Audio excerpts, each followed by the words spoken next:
Self confidence बहुत जरूरी है लाइफ के लिए। सेल्फ कॉन्फिडेंस हर किसी व्यक्ति की बॉडी लैंग्वेज से झलकता है, उसकी आई से रिफ्लेक्ट होता है, उसकी बातों से रिफ्लेक्ट होता है। कॉन्फिडेंस होना बहुत जरूरी है हमारे अंदर। अगर हमारे अंदर कॉन्फिडेंस है तो जीत हमारी निश्चित है। आगे एक बच्चा क्लास में पढ़ता था, उसको बहुत तकलीफ होती थी पढ़ने में क्योंकि उसे कान से कम सुनाई देता था। नतीजन अंत में क्या हुआ, उसका रिजल्ट खराब हुआ और स्कूल से उसको निकाल दिया गया। लेकिन उसके अंदर, बच्चे के अंदर बहुत कॉन्फिडेंस भरा हुआ था। उसने आगे चलकर बहुत सारे इन्वेंशंस किए जिसका नाम था थॉमस एल्वा एडिसन। उसने बहुत सारे इन्वेंशंस किए जिसमें बल्ब, कैमरा एक्सेट्रा, ऐसे कई अनगिनत इन्वेंशंस उसने किए। तो कॉन्फिडेंस जिस व्यक्ति के अंदर है, जीत उसकी आगे निश्चित है। इसलिए अपने अंदर सेल्फ कॉन्फिडेंस जरूर रखिए। नमस्कार, मैं गौरव अग्रवाल, लेक्चरर ऑफ कॉमर्स। हमने लास्ट क्लास में आपको वैल्यूएशन ऑफ गुडविल समझाया था। आज बहुत इंपॉर्टेंट, बहुत अच्छा चैप्टर शुरू करने जा रहे हैं जिसका नाम है admission of partner. New partner firm के अंदर हम कैसे एडमिट करते हैं, क्यों करते हैं, हमारे अकाउंट्स पर उसका क्या इफेक्ट्स आएगा, ये सारी चीजें हम पढ़ेंगे। सबसे पहली बात, एडमिशन ऑफ पार्टनर का मतलब क्या होता है। सपोज ए और बी दो पार्टनर और बिजनेस चला रहे हैं। एक उनका फ्रेंड सी, वो फर्म के अंदर आना चाहता है तो कैसे आ सकता है। ए कंसेंट दे, सी तुम आ जाओ, तो क्या एंटर कर सकता है वो, या बी कहे सी से कि तुम आ जाओ तो क्या एंटर कर सकता है, नहीं। जब तक जितने भी ओल्ड पार्टनर्स हैं मिलके कंसेंट नहीं देंगे तब तक न्यू पार्टनर एडमिट नहीं हो सकता। यानी ए और बी दोनों मिलके कंसेंट देंगे सी को कि ठीक है तुम भी पार्टनर बन सकते हो, आ जाओ फर्म के अंदर, मिलके हम बिजनेस चलाएंगे, तभी जाकर एक न्यू पार्टनर फर्म के अंदर एडमिट हो सकता है। दूसरी बात, एडमिट हम क्यों करते हैं न्यू पार्टनर्स को। बहुत सारे रीजंस होते हैं जिसकी वजह से न्यू पार्टनर को एडमिट करते हैं। ज्यादा कैपिटल की हमें जरूरत है, हमें और ओनर्स की जरूरत है जो बिजनेस में मदद करें हमको मैनेज करने में, या कोई ऐसा विशेष व्यक्ति जिसकी मार्केट में गुडविल बहुत अच्छी है और अगर वो हमारे बिजनेस से जुड़ जाए तो हमें उसका फायदा मिल सकता है, तो हम न्यू पार्टनर को एडमिट करते हैं। तो this is the admission of partner. जब न्यू पार्टनर को हम एडमिट करते हैं, जब हम न्यू पार्टनर को एडमिट करते हैं तो वहां पर सबसे पहला जो अकाउंट्स पर फर्क पड़ता है वो है calculation of new profit sharing ratio. सबसे पहला काम जो हम करेंगे वो हम करेंगे न्यू प्रॉफिट शेयरिंग रेशियोस निकालेंगे। हम सपोज करो ए और बी दो पार्टनर थे, प्रॉफिट आपस में इक्वल बांटते थे, लेकिन अगर अब सी एक नया पार्टनर आ गया तो क्या प्रॉफिट ए और बी के बीच में इक्वली बटेगा, नहीं। अब सी के आने से प्रॉफिट सी में भी डिस्ट्रीब्यूट किया जाएगा, यानी ए, बी और सी तीनों में प्रॉफिट को हम डिस्ट्रीब्यूट करेंगे। तो the first effect in accounts is calculation of new profit sharing ratio. सबसे पहला हम कैलकुलेट करेंगे न्यू प्रॉफिट शेयरिंग रेशियो। उसके बाद न्यू पार्टनर को जब हम एडमिट करेंगे तो वो कैपिटल लेकर आएगा और गुडविल लेकर आएगा, तो उसका हम ट्रीटमेंट करेंगे। यहाँ पर हमें जनरल एंट्रीज पास करनी है इस टॉपिक के अंदर, ट्रीटमेंट ऑफ गुडविल। उसके बाद जब न्यू पार्टनर एडमिट होता है तो हम दोबारा से हम अपने अकाउंट्स मेंटेन करते हैं और वहां पर हम अपने सारे असेट्स को दोबारा से रिवैल्यू करते हैं। लायबिलिटीज जो हैं उनको हम रीअसेस करते हैं कितनी लायबिलिटीज हैं, यानी एक तरीके से पूरा अकाउंट्स दोबारा मेंटेन करते हैं इस बेस पर कि न्यू पार्टनर के एडमिट होने के समय हमारे बिजनेस की क्या स्थिति है, क्या पोजीशन है, ताकि जो पुराना प्रॉफिट्स लॉस है वो हम ओल्ड पार्टनर से बांट सकें। और जब न्यू पार्टनर एडमिट हो रहा है तो वहां पर नए सिरे से नई तरीके से हम अपने बिजनेस को शुरुआत करें। तो फिर वहां पर हम revaluation account, partners capital account और बैलेंस शीट हम बनाएंगे। अब हम सबसे पहले टॉपिक पर आते हैं, how to calculate the new profit sharing ratio. New profit sharing ratios निकालने के लिए 4-5 तरीके होते हैं, उनको हम समझेंगे वन बाय वन। सबसे पहला point, when the new partner take a share from the firm। जैसे मैंने बताया आपको न्यू प्रॉफिट शेयरिंग रेशियो निकालने के 4-5 तरीके होते हैं। अब क्वेश्चन में जो इंफॉर्मेशन दे रखी होगी, हमें सबसे पहला काम क्या करना है, वो देखना है, इंफॉर्मेशन को देखना है। इंफॉर्मेशन देखने के बाद जज करना है कि वो 4-5 तरीके में से कौन सा तरीका इस क्वेश्चन में लगेगा करने के लिए। तो हमें जज करना है, चारों पांचों तरीके में समझने अलग अलग सेपरेटली। पहला, first point, when the new partner take a share from the firm। Question के अंदर न्यू पार्टनर का शेयर दे रखा है और ओल्ड पार्टनर का शेयर दे रखा है, इसके अलावा कुछ और इंफॉर्मेशन नहीं है। तो वहां पर हम न्यू प्रॉफिट शेयरिंग रेशियो कैसे कैलकुलेट करेंगे ये हमें समझना है।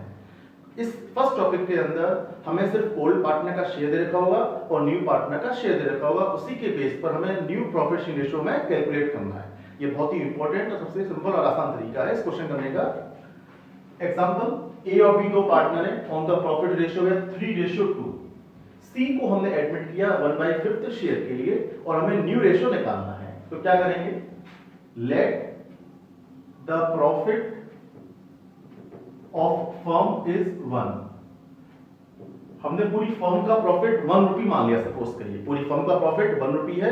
1 में से सबसे पहले सी को दे देंगे 1/5 share.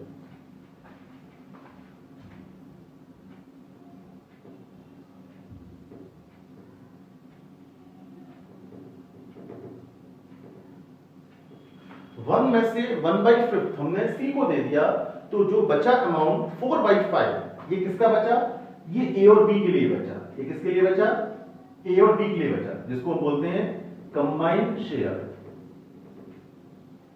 Of A and B. अब इसी कंबाइंड शेयर को बस हम ओल्ड रेशो में हम बांट देंगे, निकालेंगे new ratio of A equal to 4/5 4.5 into 3/5।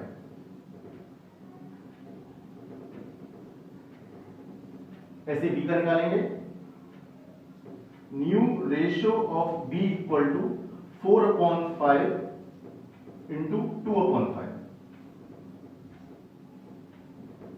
8/25। यानी हमने जो शेयर बचा 4.5 इसको हमने ओल्ड रेशियो में हमने बांट दिया, मल्टीप्लाई कर दिया हमने, अमाउंट आया 12.25 और 8/25। अब यही हमारे आंसर को सही तरीके से लिख देंगे हम, new ratio of A B और सी। पहले ए का नाम आएगा, फिर बी का नाम आएगा, फिर सी का नाम आएगा। ऐसा नहीं पहले सी लिख दें फिर ए लिखें फिर बी लिखें, पहले ओल्ड पार्टनर फिर न्यू पार्टनर। ए का नया रेशियो 12/25, बी का 8/25 और सी का ये 1/5। अब लास्ट में हम डिनोमिनेटर न्यूमरेटर को मैच करेंगे, एलसीएम लेंगे हम 12, 25 और 5।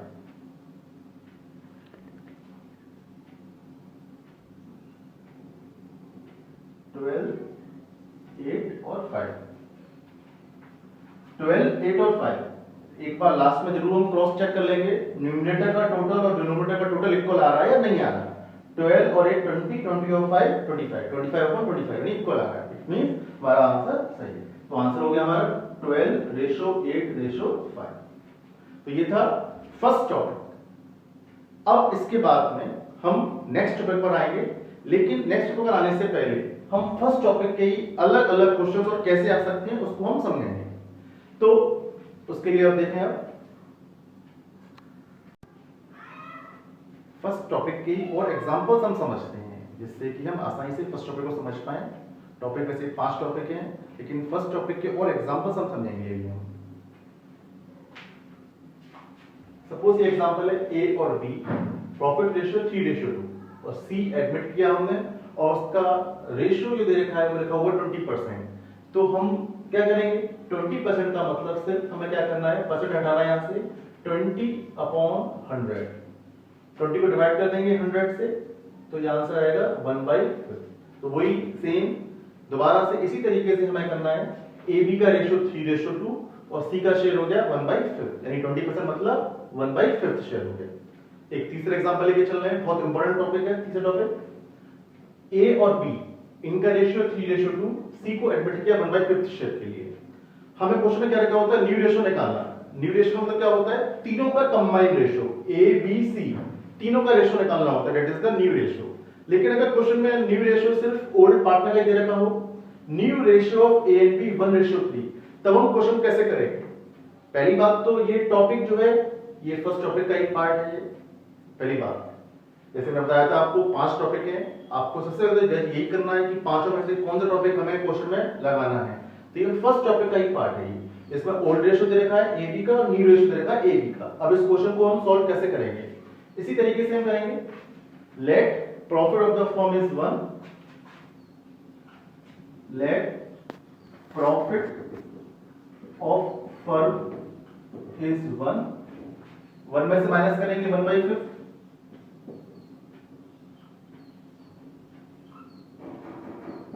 यानी 4/5।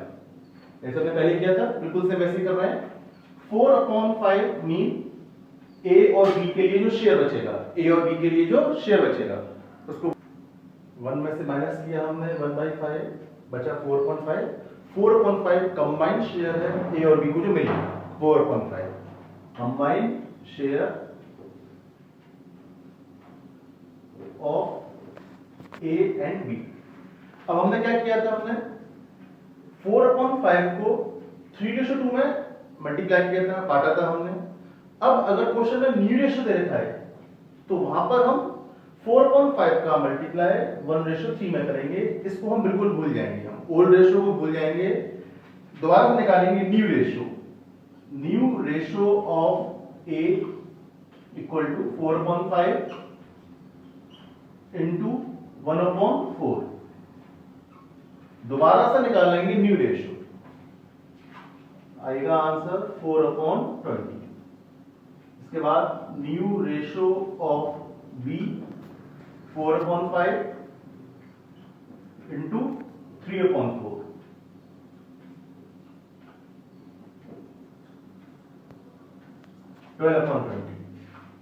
एक साथ तीनों का रेशियो लिख देंगे, ए का न्यू रेशियो, बी का न्यू रेशियो और सी का 1, जो हमारा आंसर होगा। New ratio of A B C, A का 4/20, बी का 12/20 और सी का 1/5। हम इसका एलसीएम लेंगे और आंसर निकाल देंगे हम 4, 12 और 5। जैसे बताया था आपको, न्यूमरेटर डिनोमिनेटर का टोटल इक्वल आएगा। इट मींस हमारा सही है 4 + 12 16, 16 + 4 20, 20/20। तो आंसर हमारा सही है 4:12:4। ये हमारा आंसर है 4:12:4। फर्स्ट टॉपिक हम इसमें आता when the new partner take his share from the firm. अब हम सेकंड टॉपिक समझते हैं, when the new partner take his share from only one partner। New partner अपना शेयर सिर्फ एक पार्टनर से ले रहा है। फॉर एग्जांपल ए और बी दो पार्टनर हैं, उनका रेशियो 3:2 है। सी को एडमिट किया 1/5 शेयर के लिए, और सी क्वेश्चन में दे रखा है C take his share only from B. C अपना शेयर पूरा केवल बी से ले रहा है। तो हम क्या करेंगे, कैसे निकालेंगे न्यू रेशियो? बहुत सिंपल है ये टॉपिक वाला। तो सिर्फ न्यू रेशियो निकालेंगे हम बी का।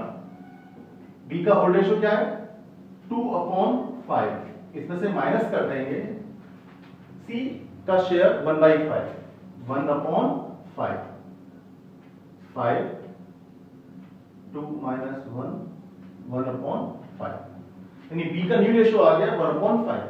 अब बस तीनों का एक साथ न्यू रेशियो निकाल देंगे। New ratio of A B C. A का वही पुराना 3/5, बी का नया 1/5 और सी का 1/5। तो आंसर निकल के आया हमारा 3:1:1। यही हमारा आंसर है। ये सबसे सिंपल और आसान टॉपिक था, जिसमें न्यू पार्टनर अपना शेयर सिर्फ एक पार्टनर से ले रहा है। तो जो पार्टनर अपना शेयर में से दे रहा है न्यू पार्टनर को, बस उसी में से माइनस कर देंगे हम। 2/5 - 1/5, आंसर आया 1/5। अब तीनों का आंसर लिख देंगे, ए का, बी का और सी का। तो ये था रेशियो निकालना सेकंड टॉपिक के अकॉर्डिंग। आगे के 3 टॉपिक नेक्स्ट वीडियो में हम आपको बताएंगे। यहां तक आपको अच्छे से समझ में आ गया होगा। Thank you so much.